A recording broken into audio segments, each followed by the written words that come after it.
Narayanpet collector Sikta Patnaik విద్యార్థినులతో కలిసి భోజనం చేశారు. అనుకోని అతిథిగా వచ్చి తమతో పాటు కూర్చొని కలెక్టర్ భోజనం చేయడంతో ఆ విద్యార్థినులు ఆనందానికి అవధులు లేకుండా పోయాయి. దామరగిద్ద మండల కేంద్రంలోని కస్తూర్బా విద్యాలయాన్ని మంగళవారం మధ్యాహ్నం కలెక్టర్ ఆకస్మికంగా తనిఖీ చేశారు. తనిఖీకి వెళ్లిన సమయంలో విద్యార్థులు మధ్యాహ్న భోజనానికి సిద్ధం కావడంతో వారితో కలిసి అక్కడ భోజనం చేశారు.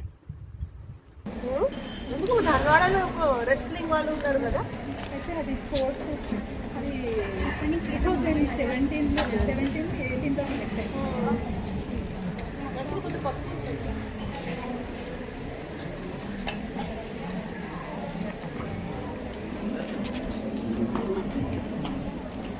లాస్ట్ మీరు ఎప్పుడు వెళ్ళారు? సమ్మర్ అసలు ఏ date? 1 month holidays. How many days? 15 days.